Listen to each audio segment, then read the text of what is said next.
A world of thrills, a world of drama, of capes and tights, a world where death is a revolving door. Welcome to the Geek Matrix. It's the DC Comics review show number 154 right here on the Geek Matrix Podcast Network. Thank you for joining us. This is the world's greatest comic show about the world's greatest superheroes. It's Rob here, and joining me as always is my wonderful co-host, Josh.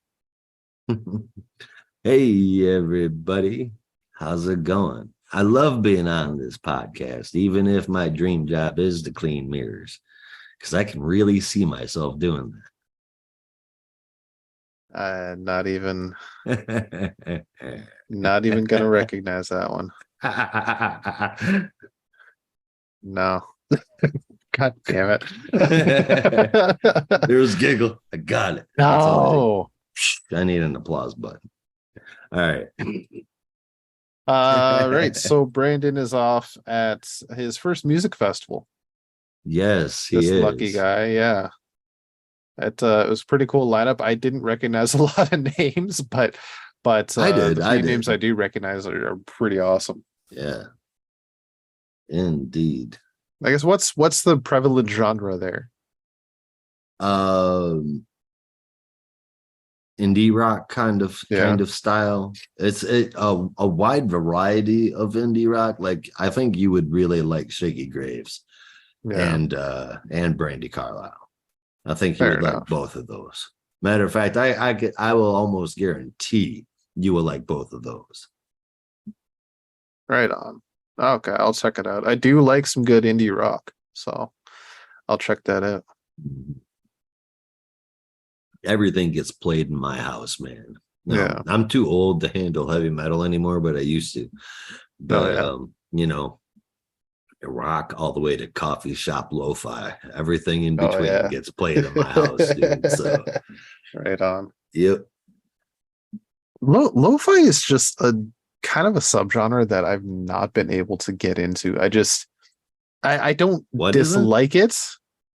Lo-fi. Oh, lo-fi. Yeah. It's not that I dislike it. I just don't have an affinity for it. It's nothing I hate like country, but right. It's it's just we really don't do country here. Yeah, just no. I do like good country. I don't do 90% of country. 90. Yeah, I mean I'll go there for sure. 95% of country. I'll say Shania Twain, definitely good country. Shania Twain is not good country. Shania Twain is not good at anything. You're not good at anything. She's not even the best Canadian export. She's not even in the top 25 best Canadian exports, dude.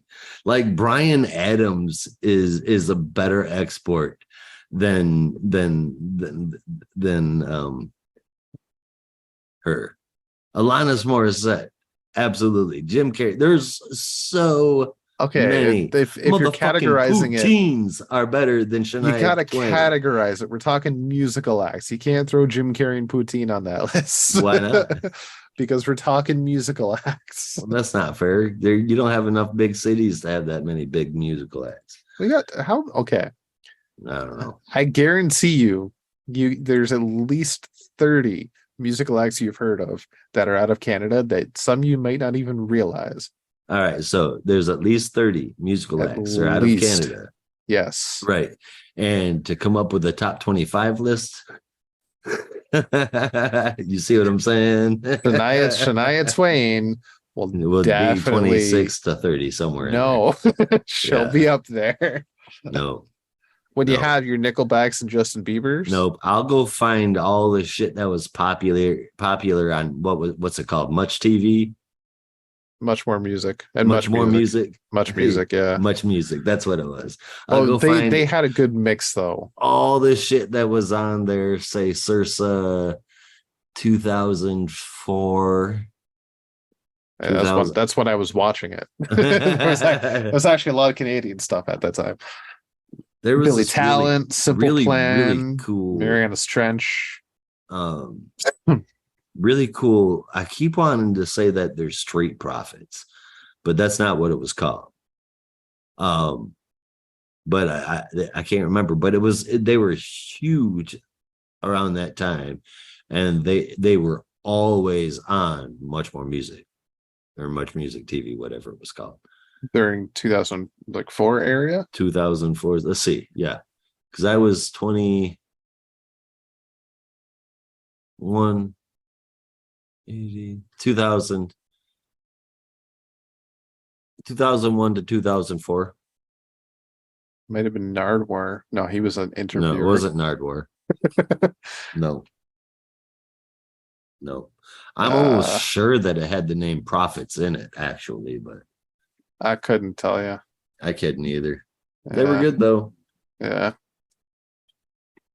Well, R&B / rap, Canadian, which surprised the shit out of me. It kind of caught me off guard.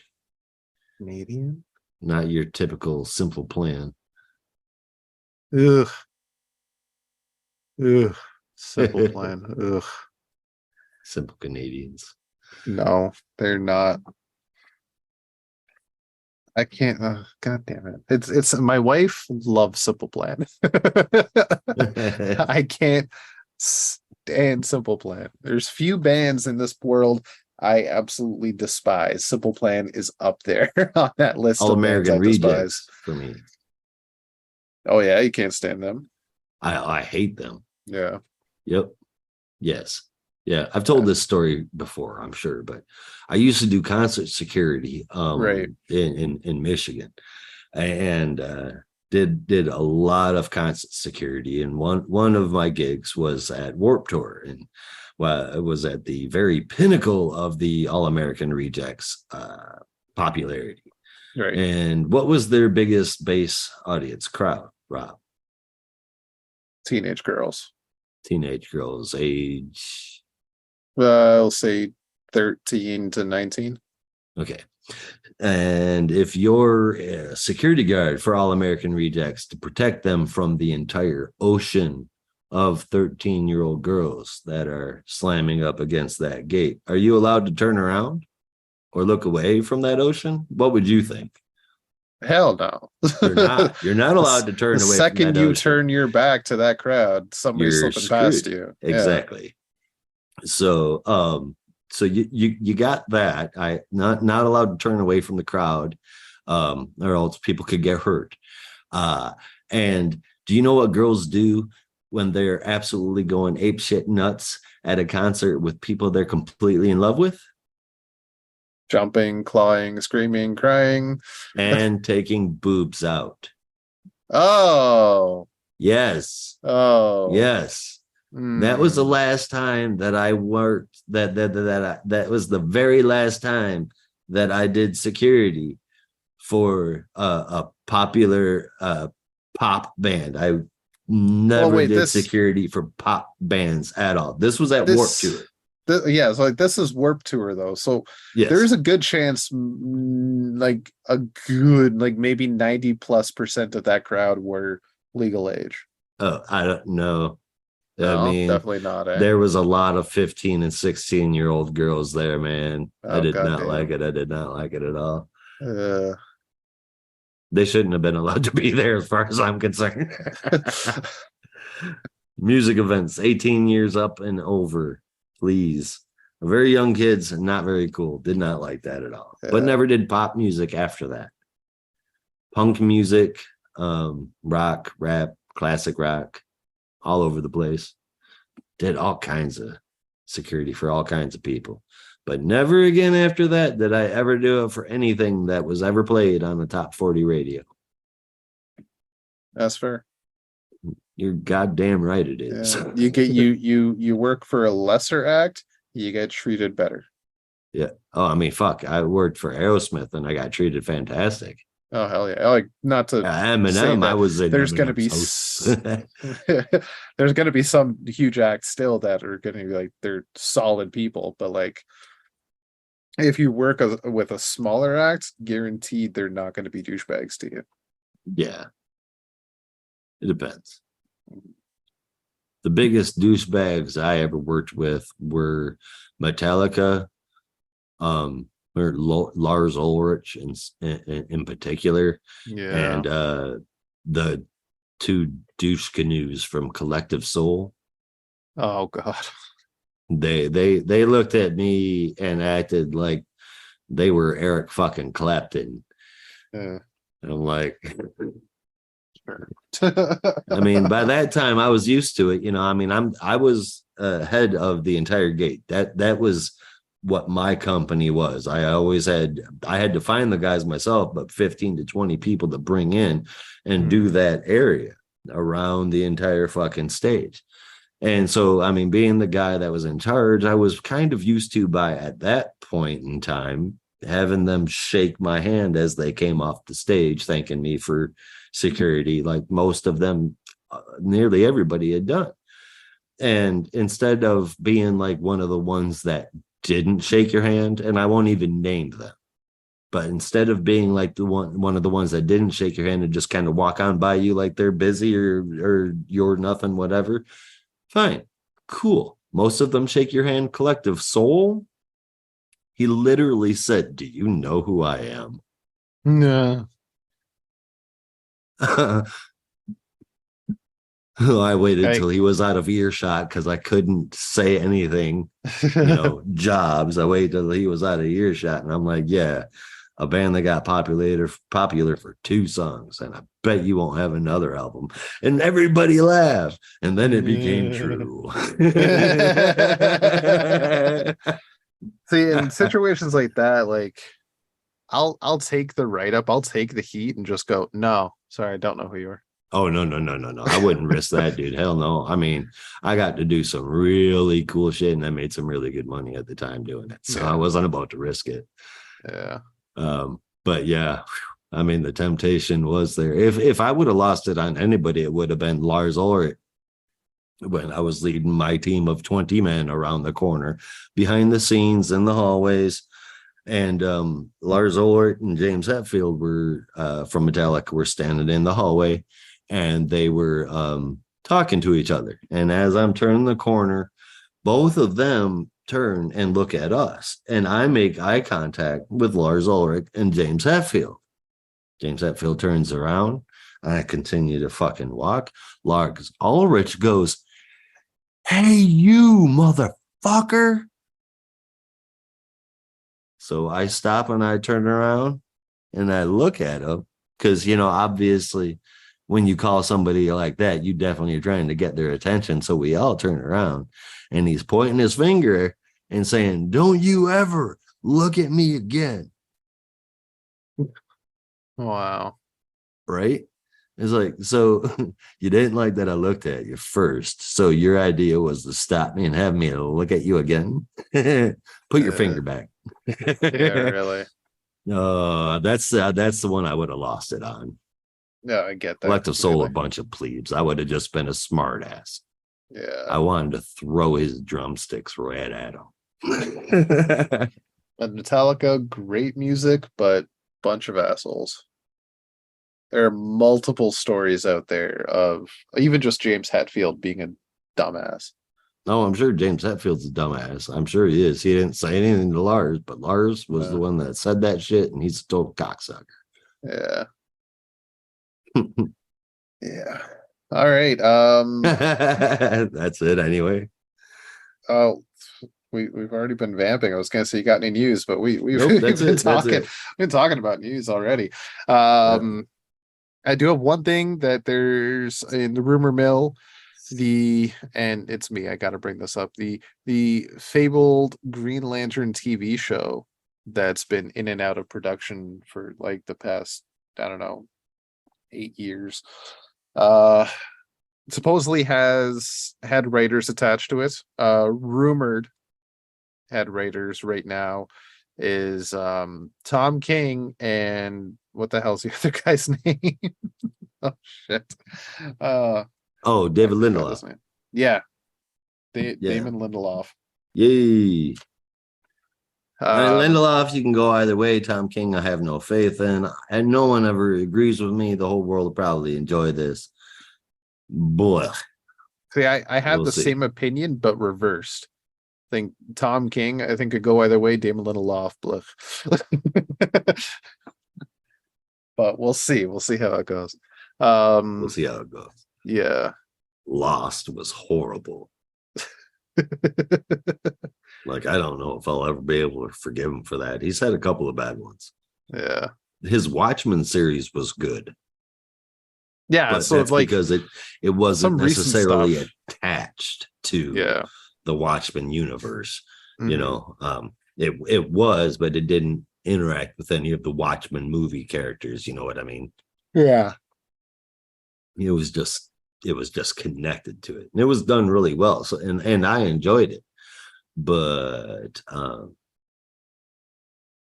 that wasn't messing with something that's currently existing. Yeah. Exactly. Like so his recent projects are really well received, where his older projects have some issues. Um, but that kind of lends itself to think that maybe this could actually turn out good. Like I was saying in our chat We'll see. when I saw this rumor, like they have one chance of getting this right after what happened with the movie. They have one more chance here, and if they don't get it right, there is no way in hell that there's going to be any more live action Green Lantern stuff. It's just not going to happen. Yeah, at least not for a long time. Yeah, not for like not in my lifetime. Maybe when I'm 80. And what bugs me now is that I was starting to feel this way recently, and then I read about the same. I read some comments online about it too, feeling the same opinion that the 2011 movie kind of aged well in a way, Yeah. where if you compare it to a lot of DC movies you've had since then, it's really not that bad. Like I still will say that the villains needed a lot of work Oh and my have a God. lot of problems, and they just Yeah. did not get Hector Hammond at all. But the rest of the cast and the rest of the story is actually pretty solid. About that fucking purple ass head, man. But Yeah, I don't know what was going on there. I don't know. Like I really would have rather seen a Sinestro story. which was going to be in the fucking sequel, but they screwed it up. Mark Strong's Sinestro, easily the best part of that movie. Easily.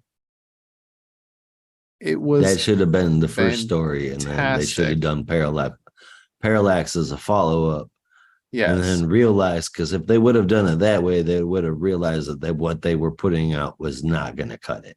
Yeah. Also, don't make Parallax a giant fart cloud. Why is Parallax a fart cloud? Don't change things. Why is Yeah. Galactus a fart cloud? Yeah. What is it up with changing space gods into fart clouds? You're a Did fart not cloud. make sense.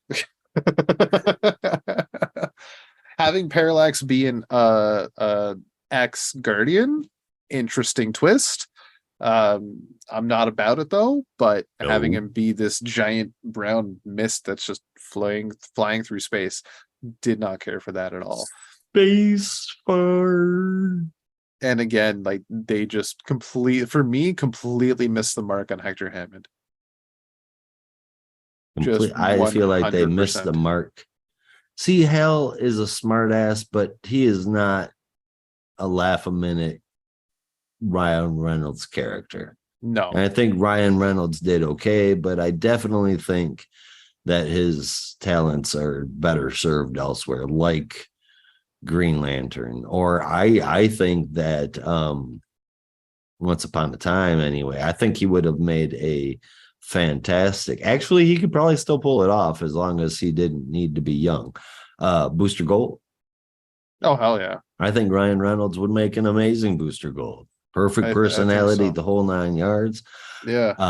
I'm trying to think who would be it. Honestly, the person that I would want to be his Ted Kord is John Leguizamo, but I mean that wouldn't work. Yeah. Yeah, it'd be a little weird. So my next pick is John Hamm. Ooh, that's Ted Kord. Yes. I like that. I know. Yeah. I have lots of good ideas, my man. And I definitely agree with you there about Ryan Reynolds' version of Hal. Like that was maybe the last true Ryan Reynolds performed Ryan Reynolds movie, you know? Like for a while in the 2000s, every character he was doing was the same fucking character. Serious but funny. And his last couple of movies, he's had that too. That one where he's from the future. Oh yeah, I haven't finished that one yet. was really I enjoyed the shit out of it. It's definitely a Ryan Reynolds film. It's watered down Reynolds, but it's still there. Yeah. I like it. The action kind of muddles it up a little bit. And then Free Guy and Red Alert are very much Ryan Reynolds as Ryan Reynolds. Yeah. I mean, they're enjoyable. The surrounding cast are enjoyable. Like in Red Alert, Gal Gadot and Dwayne Johnson and Ryan Reynolds, they work really well together. Yeah. But I find in those movies, popcorn movie, like the more current movies, while he still has that Ryan Reynolds feel, he's also going into the character more. Like as much as they have that Ryan Reynolds style to it, they're all three of them are all distinctly different characters at the same time. Whereas before Green Lantern, every character was the same fucking thing.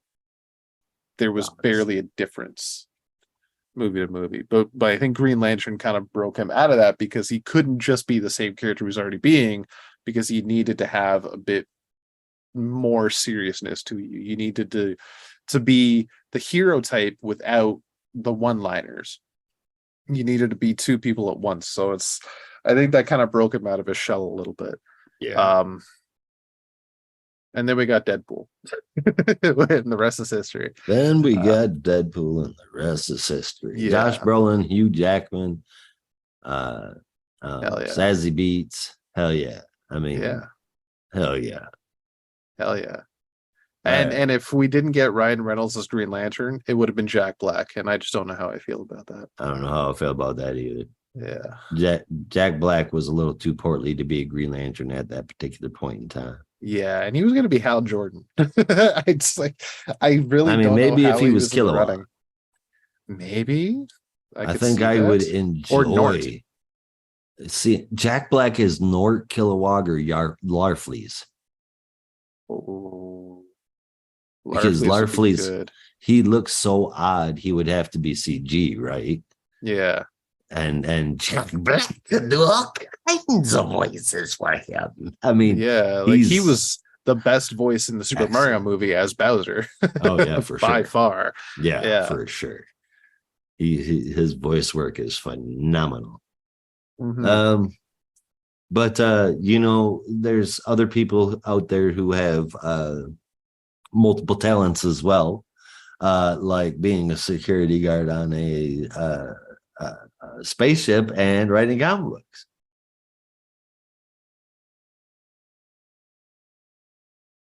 You lost like Michael Dorn. Oh shit. Wow, I forgot. Well, before we get into that, do we have any honorable mentions this week? You're right, we do. I got two. Night Terror's Black Adam #1. It's a more interesting premise than what I've seen from the Joker and Poison Ivy, if I'm being honest. I'm wondering if I'm right.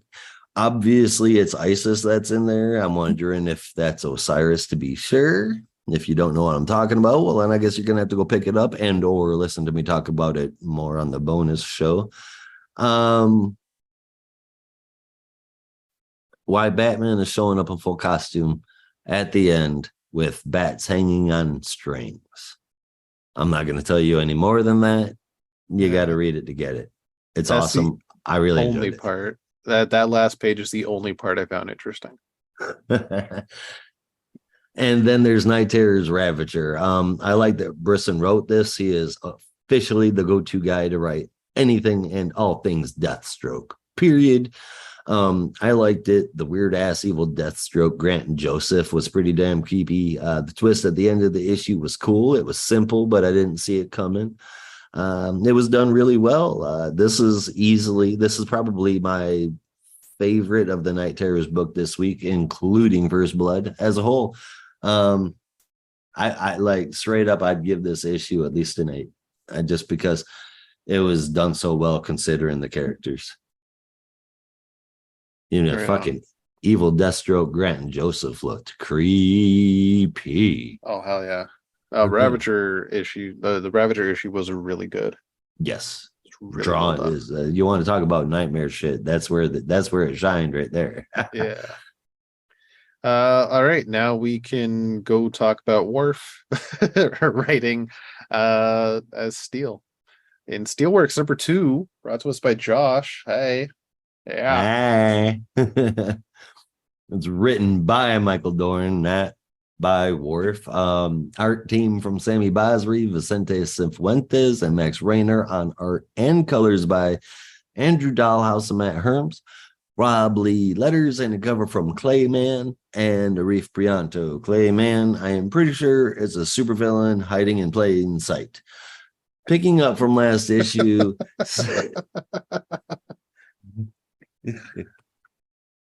Steelworks. Jesus. Picking up from last issue, Steelworks has an intruder. All of the security measures are enabled at the same time. The system just cannot find the breach, but Nat did. She saw somebody running and phasing through walls. As the person did, they shorted out all of the safety measures and left only the weapons, with nothing to guide them or stop them from damaging things they shouldn't. Natalie is not impressed by that. And we're not in the dark long. The silver mist of a man that us and Natalie saw is Sean Carey, and he's pulled into Walker Tower to speak with, of all people, Mr. Walker. Surprise, surprise. Sean was kidnapped, and this was done against his will. He tries to hit Walker, but he can't. He phases right through him. That's a bitch. Mr. Walker laughs and then shows Sean his new costume and his identity, which is, of course, Silver Mist. The suit will help him concentrate his power and let him move fast without being naked. The kicker is, just like with any other kind of phasing, if you get stuck in a solid object, that's it, you're dead. And Silver Mist, in order to keep phasing, he doesn't have to figure out a way to vibrate his molecules. He has to keep moving. That's a little bit harder to do. Bummer for him. Of course, Walker promises that if Sean completes his Silver Mist duties, he'll reverse the process and get Sean, his kids, and his career back. Sure he will. Those duties that he wants: steal the power source from Clark that Steel is using to power all of Metropolis for free. It's the backbone of his entire plan is built on. Walker wants that power for himself because free energy does not make money. The whole family shows up, and John offers his explanations of his idea, his speech, what he can do with the technology. While he's explaining his motivations, somewhat inspired by John during Clark's absence, while that's going on, Nat sees Silver Mist and goes to investigate alone, even telling security to not tell her Uncle Steel. Silver Mist phases through a building and then through Nat, sending electrical charges everywhere. If it destroyed all of the safety protocols in the Steelworks security systems and set the weapons firing all over haywire, what does it mean here? Can't be anything good. And does it mean that Nat is about to lose control of her armor while she's inside of it? Because, oh no. With Basri, Cifuentes, Rayner, and Dahlhaus and Herms working together on an issue, it's going to be easy to look at, even if it's hard to read. Luckily, Steelworks number 2 is on par with the first issue, which was absolutely amazing. The way Dorn writes a narrative and the voices I could easily have been content with just reading a story about John setting up this doomsday force field. But there's that. And now there's so much more. Plus, John is screwing up by not helping Lana plan for the wedding. Yeah. Priorities, man. You're fucking up, John. Yeah, so as Jay Nakamura says, don't tell your wife you're just not feeling it. yeah. Never say that to your wife. Never say that to your wife. I think it was a hell of an issue. I really enjoying it so far. I can't wait for more. Two things got me here. One, I'm looking at these files from Steelworks in the back, and I'm thinking that's all just extra stuff to add to the reasoning behind John's decision to make the force field. But I'm hoping it might be a little bit more, because we see some things out there that are pretty random, but they are all wrapped up with one that mentions Superwoman and not Lana Lang not being Superwoman. It mentions that she is. It never mentions that she loses her powers. And in other files, it does mention when people lose their powers. So that's weird. Might not mean anything. Second thing, where is Connor supposed to be? Is Superboy supposed to canonically be on that other planet? This is where that story, and I really do like it, but this is where it gets weird for me. I don't know where he's supposed to be. He's in a lot of books right now. It's the timeline stuff that gets on my nerves, but definitely not Steelworks' fault when it's a conglomerate of every Superman book involved. They just can't get enough Superboy, I guess. But this one, I got an 8.5 out of 10.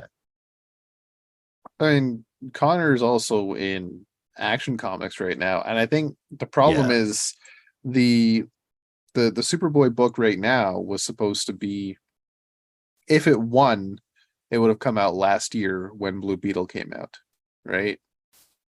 Unless it was, or was it the first round robin? I don't remember. The point is, it was a round robin book, so it wouldn't have been coming out around now anyway. So I think because they decided to publish it now, they just decided to push it into current continuity. So it does kind of fuck up the timeline there. But when I'm reading it, I'm reading it as, okay, this happened like in the past a little bit. Okay, fair enough. Yeah, because he's not even in his new jacket, right? He's in the old suit. So that's very true. Easy way to say that it's in the past. Excellent. Problem solved. All right. I didn't have much to say about Steelworks. It was really cool to see Jay Nakamura pop up again. As a PR guy. Yeah. Still in the super world. I'm happy to see him around.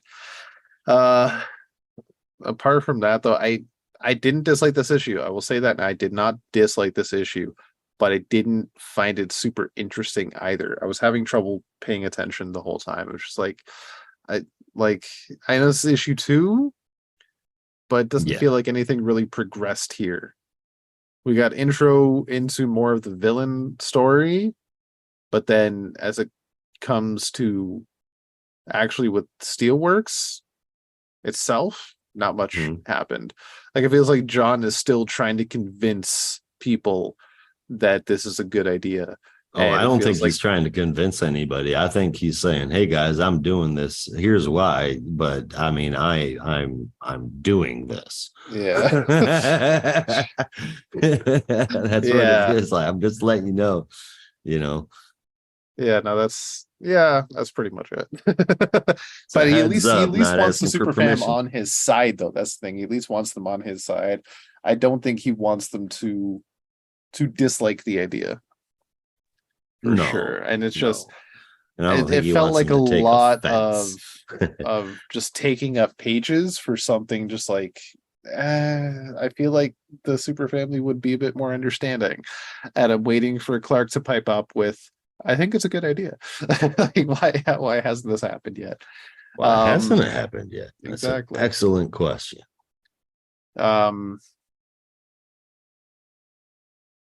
because to me, like the whole thing with Superman, the whole reason he put on the tights is the same reason Bruce put on the tights at the end. It's not necessarily to be there and be a city's protector, but just to help people. Initially, that was the whole goal, was to help people. Yep. Right. Yeah. And if that's what John Henry's doing, he's doing this to help Metropolis and help the people, then Clark should be right on board right away. Like, we're doing this to the point that we don't need to do it anymore. Right. You have to be careful. That's the end game. Bro, you got to be careful with that kind of logic, or else you end up supporting Lex Luthor. Y'all see my head, right? That's man. I do. help me, please. I'm in league with a supervillain. Easily my best cosplay to date. Yeah, but like, so for Batman, that's his end game. For sure. Yeah.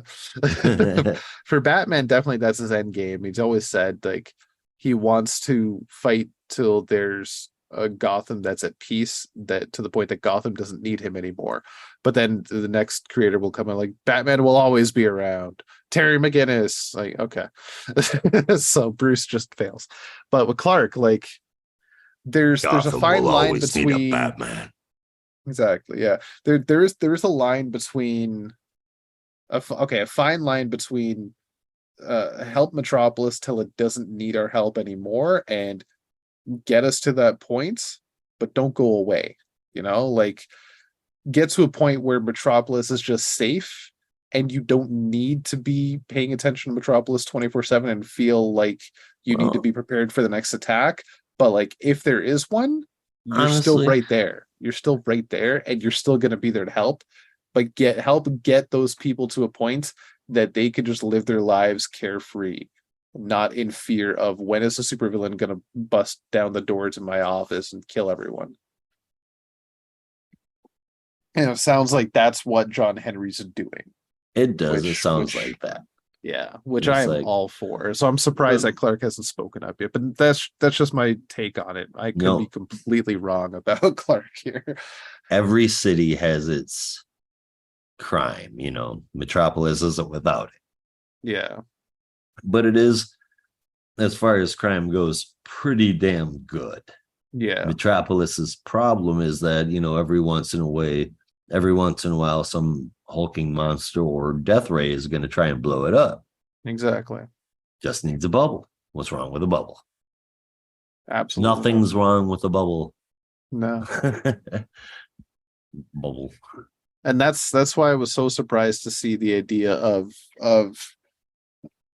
what was it, John and Kara, or Connor and Kara, were like, you're trying to make us obsolete. Like, no, that's not what he's trying to do. No. That has nothing to do with this. And to me, that should have been one of the first things out of his mouth is, no, I'm not trying to make you obsolete. I'm trying to make it so you're not as needed. I'm trying to prevent property damage. I'm trying to prevent mass casualties. While we're busy dealing with the monster of the week, we're making sure that the buildings and the people are still standing. Right, because there's Clark, there's John, there's Connor, there's Kara, there's Paige, there's Keenan, Orthro, and Osul. So 9. Did I miss anybody? I think that was it. I don't even think Paige was there. Okay, let's go with 8. There's 8 supers hanging in Metropolis at all times. Why does Kara think that Metropolis needs that many supers all at one time? Exactly. That makes no sense. What's Sounds going on like in China? your lazy Where's ass just National don't want to go next door to Boston. Boston needs help too. What's wrong with you, Kara? Fucking ignorant. Huh?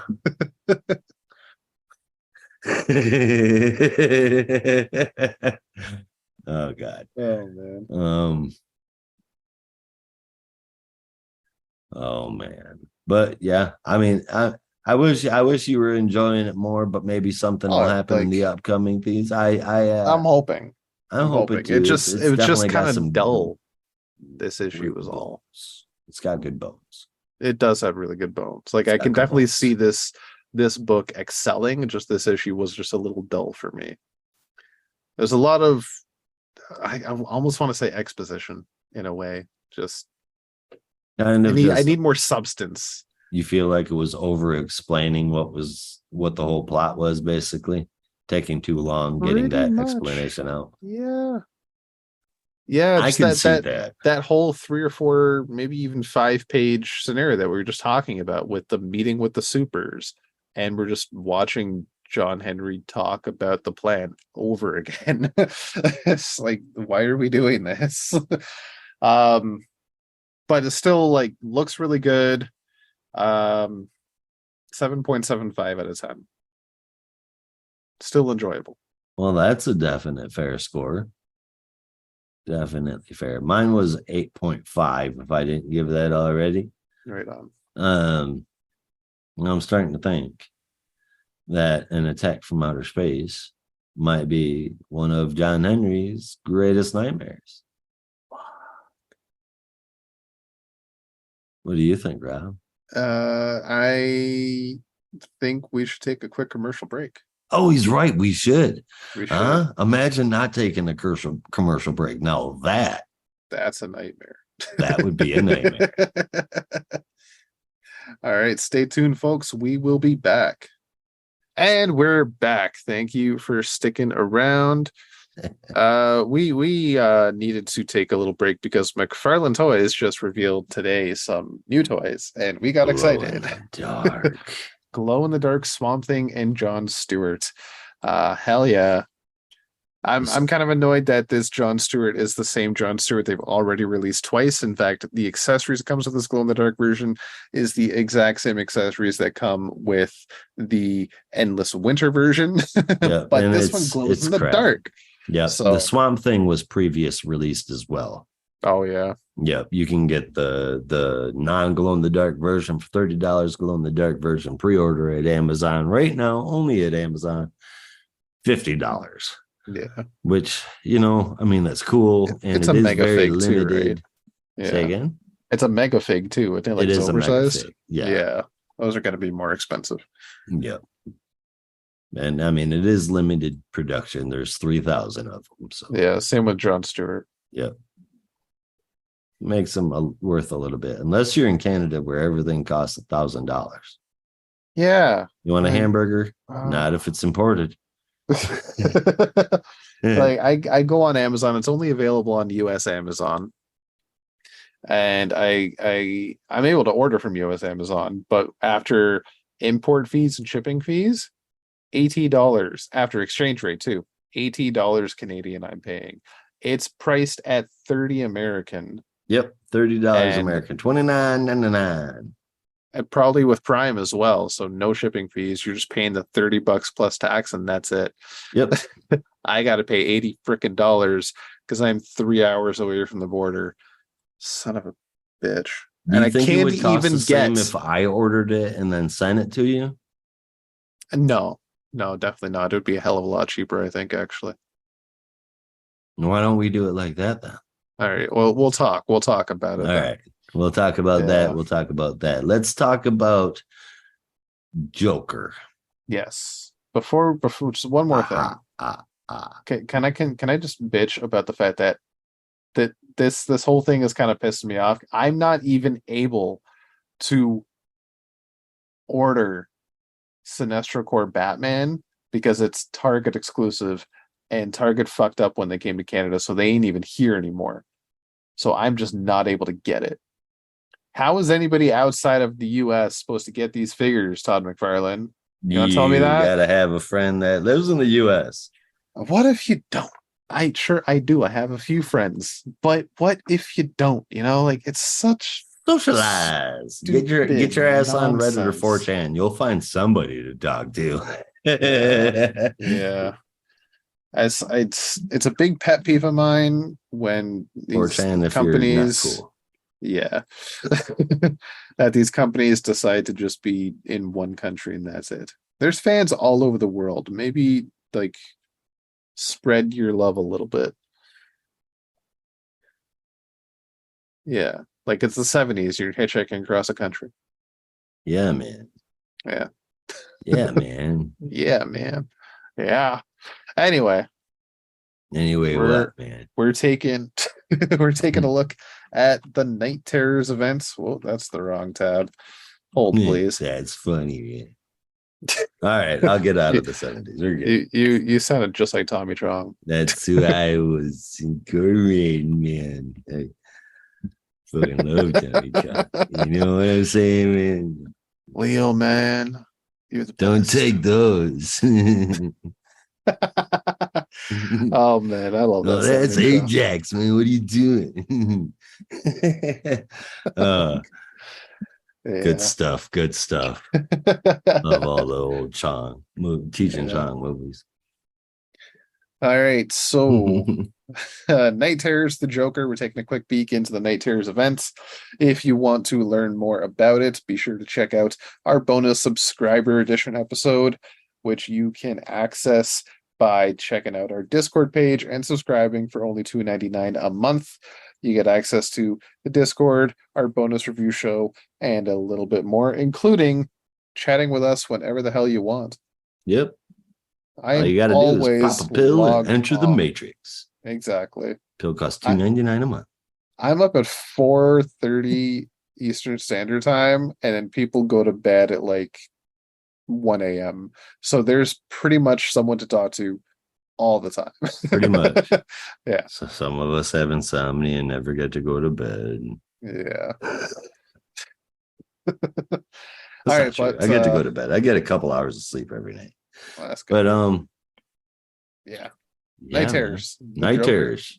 So this is written by Matthew Rosenberg with art from Stefano Raffaele, with colors from Romulo Fajardo Jr. and letters from Tom Napolitano. Very simple one. We open on a stormy rooftop in Gotham City. Joker and a couple of his cronies are fighting Batman. Batman charges a Joker. Joker dodges to the side. Batman slips on the rain and cracks his skull open and then slides down the roof and falls onto a car, and he's dead. Done. Oh, not even on a car, on the pavement. Sorry. Yep, splat. Yeah, he's just dead. Yeah. So, yeah, Joker literal killed header. Batman, pretty much. Yeah. Joker decides to take the body back to his apartment. Well, honestly, they go to a diner first, and Batman's just sitting there, not even weekend at Bernie's, and it just straight on, head back, blood all over the cape and cowl on the bench at the diner, just like dead as a bat. Dead as a bat. Yeah. Though to be fair, everybody else in the diner is also dead because it's the Joker. Well, I mean, yeah, naturally, exactly. So Joker takes the body, hides it in his closet at home, and just tries to figure out what the hell he's going to do with his life next. Because part of the fun is just fucking with Batman, and with no Batman, like, what's next for him? Tries to be a pirate, doesn't really find it, and just doesn't want to do anything. Doesn't want to commit any crimes. He just wants to sit around and watch reruns of various shows. No, it's not various shows. It's Real Housewives of Metropolis. He wants to watch Real Housewives of Metropolis. He's that bored. Rewatch. Seems to really have a thing for rewatch that show. Yeah. Yeah. So I mean, that's the Joker. Completely fucking crazy. Pretty much. But he is ends up also, what the fuck is he eating? Honestly, peanut butter, chocolate chips, and marshmallows with milk or beer. I want to say beer. Gross, because that's yellow. Yeah, right. No matter what it is, it does not look appetizing. It doesn't, and it's all over his shirt. So, but sloppy. Yeah, he's a newspaper's kind of thrown around him, and a jobs page lands on his lap. So he decides to maybe go get a job because he's bored out of his skull and he doesn't have any purpose in life. And he interviews at none other than Wayne Enterprises, and the man interviewing him is none other than Insomnia. Yeah. Oddly enough, Joker I is might have there read. in a full suit and tie with a briefcase, glasses, slick back hair. He's ready for the office world. But Mr. Kaiser. yes, Mr. Kaiser. Um, yeah, I forgot he changed his name. Johann Kaiser. Johann Kaiser. Thank you. I was trying to look for the first name. I could not tell you about Johann apart from the fact that maybe it's Joker, but do you think the Kaiser thing is Kaiser Soze? No, I imagine that if it's Johann Kaiser, it's J O from the first, K from the first, and then ER from the last. Yeah, The Joker in there, or Johann Kaiser. just the initials JK is just kidding. Yeah, true. Fair enough. So he gets the job quite quickly, and Why did you his think it might have been Kaiser Sosa? because it's like alternate identity and like pretending to be someone else. Ah, gotcha. Yeah, Okay, the that would whole be big ruse, nobody knows who he really is kind of deal. that would be fun. Yeah, but Okay. maybe a little deep, maybe a little bit of a deep cut there. So he goes on the Wayne Enterprises database and tries to just steal stuff, but it doesn't work. Ends up talking to what I can only describe as the secretary from Ferris Bueller's Day Off, working in the cubicle next to him. Honestly, that's the voice I heard when I was reading this lady. Trying to explain to him what it is they do, and just like Kelso trying to figure out what his dad does on the Take Your Kid to Work Day episode of That 70s Show, just doesn't figure it out.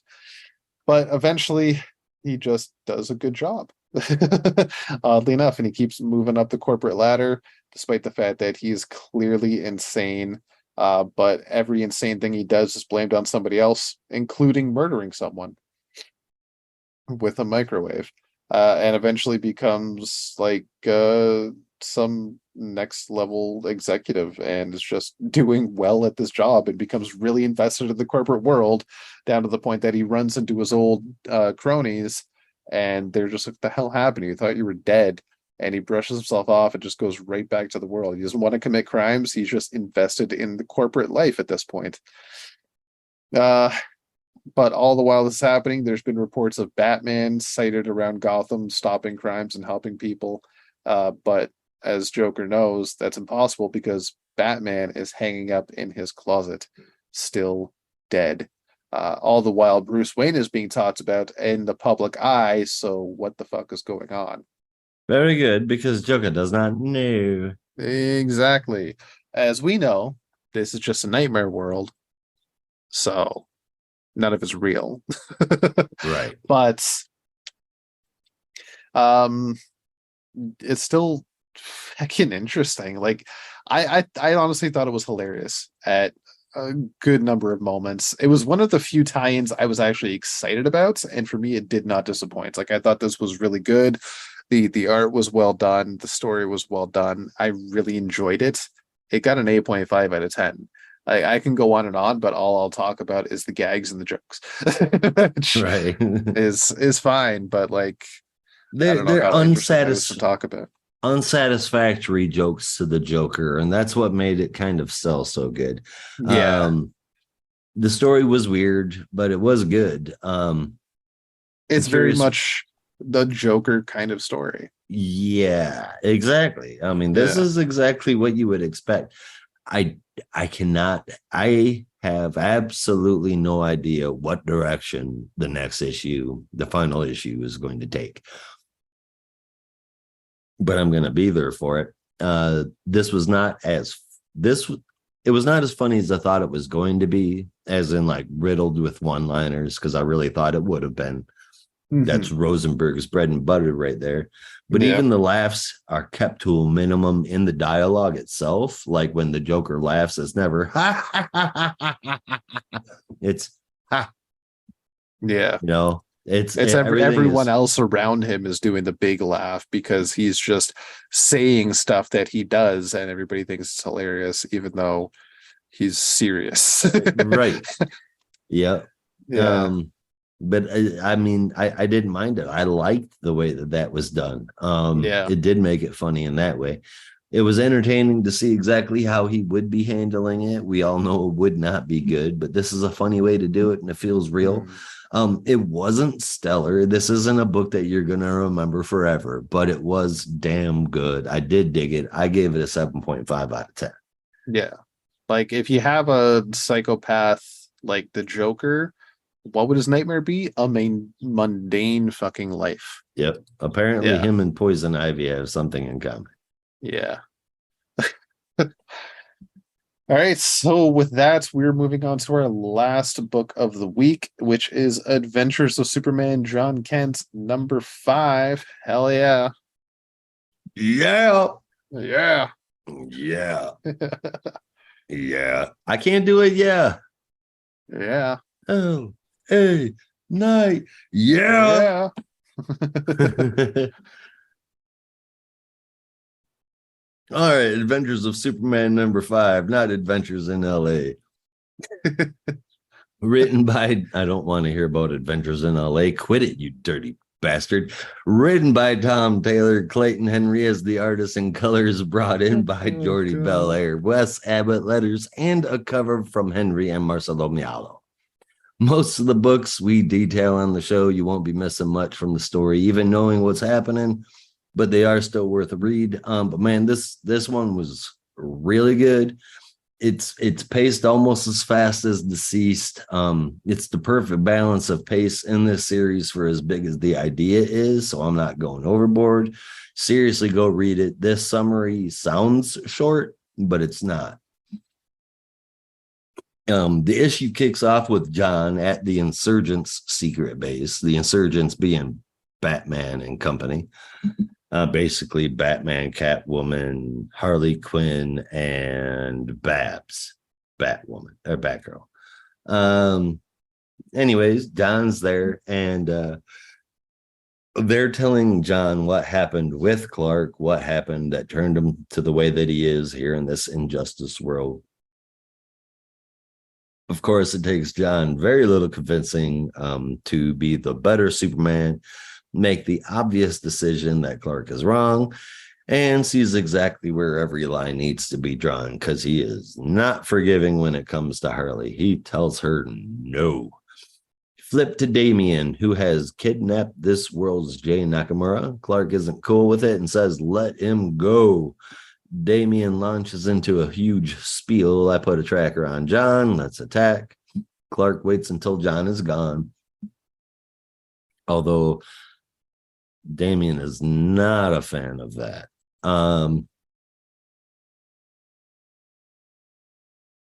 Anyway, that's when after John is gone, they swoop in the whole damn team on the insurgency. They capture Bruce, Selena, Harley, and Babs, and put them out in the public on the public square. And Selena and Babs, it's announced they get jail. Bruce and Harley, tomorrow is execution day. Ruh-roh, Batboy. That's it. That's the book. That's what happens. But like I said, it sounded super short, but it there's more to it than that, and it was good. Not stretched out for no reason. But like I said, that's the book. It's top of the game injustice writing. It fits very nicely in there with the lore. Tying it into the current story wasn't difficult at all using John. I can even see it affecting John later on, in regular continuity when he gets back home. Clark is very much evil Clark here, but he seems convinced that John will not interfere.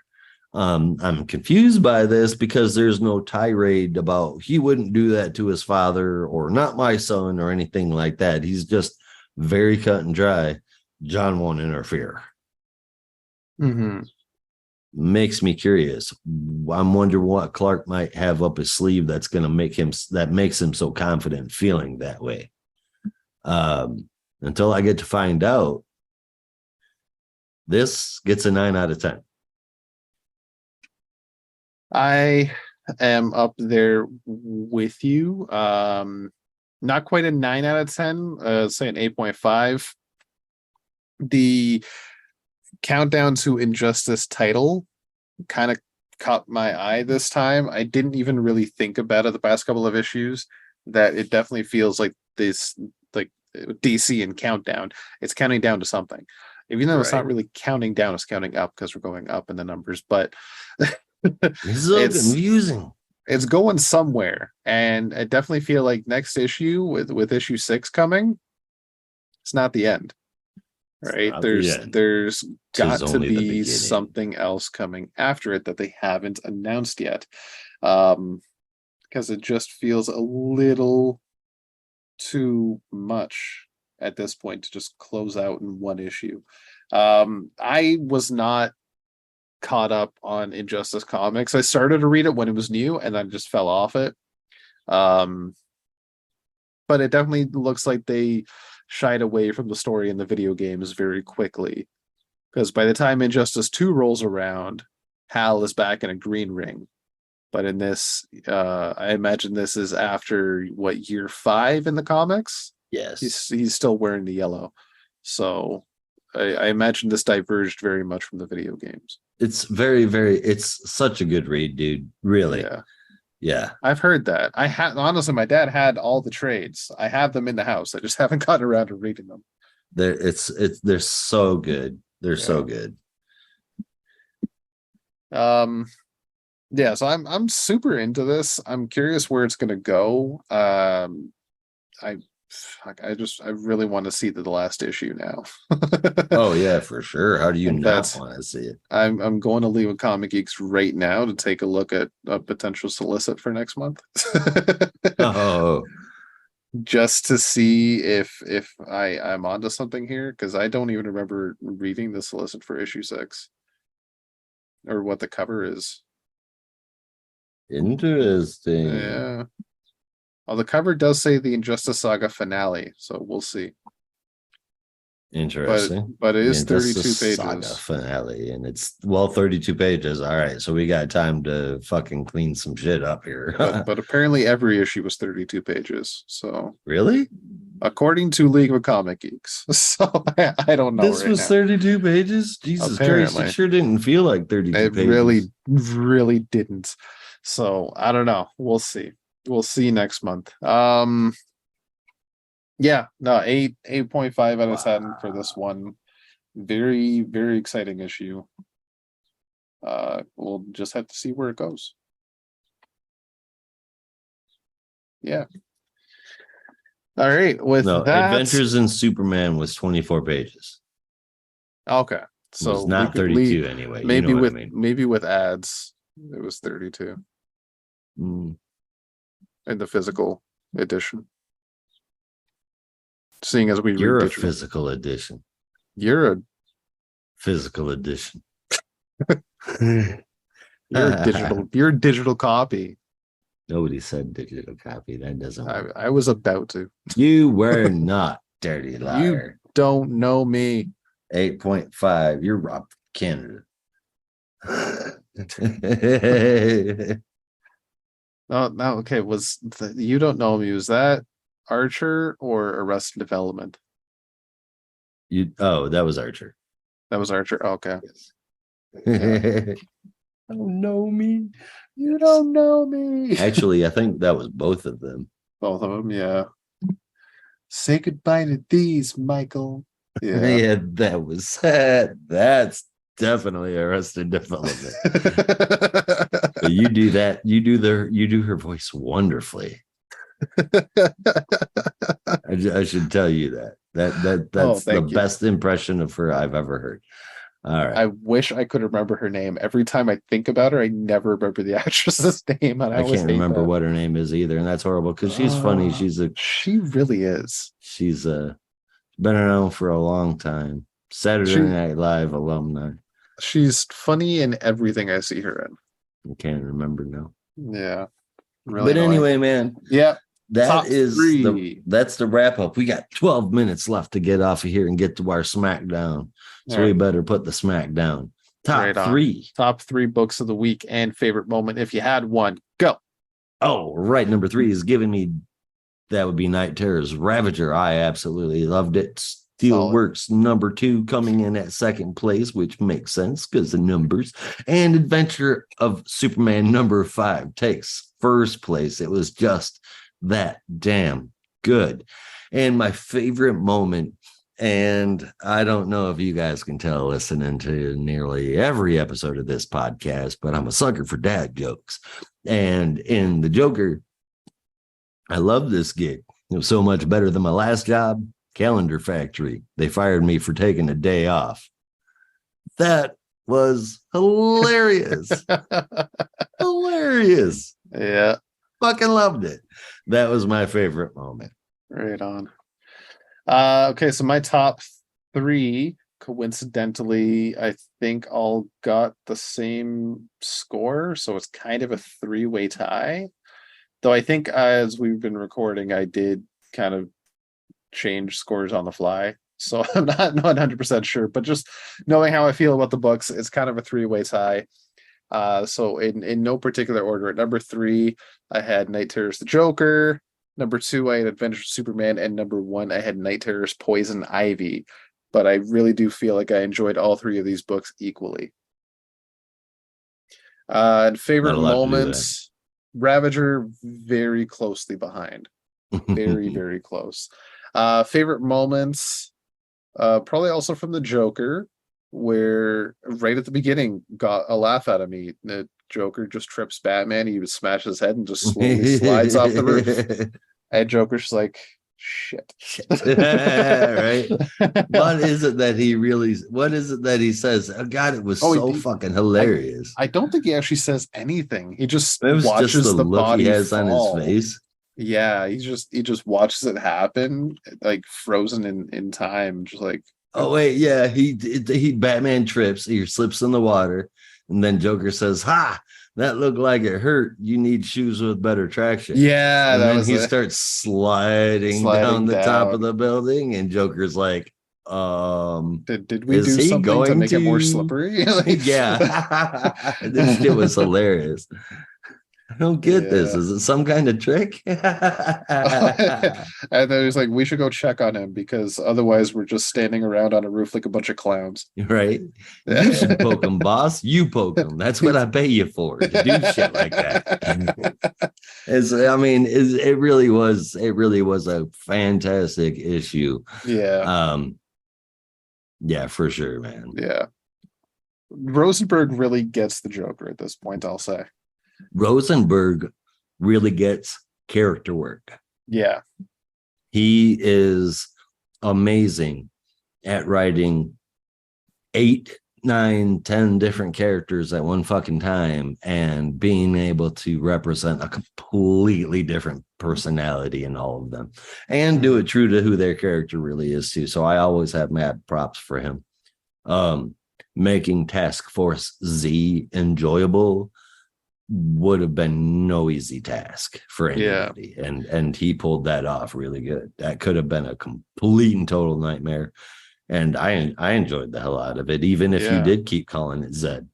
I was gonna say, better yet, making Task Force Z enjoyable, also a difficult task. And it just dawned on me, because he's currently writing Joker, the Man Who Stopped Laughing. And the whole mystery there is which Joker's real.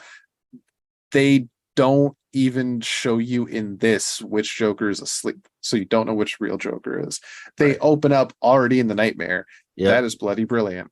Fucking dicks. But you gotta respect that, man, because DC has cooked its own goose way more than one time, especially lately, just completely ruining stories. Yeah. And I'm glad I'm glad he is on top of it and keeping the storyline straight, man. Yeah. I think he also wrote the puzzle box, didn't he? Yes. Yeah. So this man just loves the Joker. I'm all for it. All right, folks, that is our show. Remember, if you feel like supporting us, check out our Discord server for only $2.99 a month. Visit our website, thegeekmatrixpod.com, for links to that did our Twitter, Instagram shows, and more. So be careful out there. Remember, in the Geek Matrix, you are not alone. No, for real. We promise. Yeah, we're always watching. Oh no.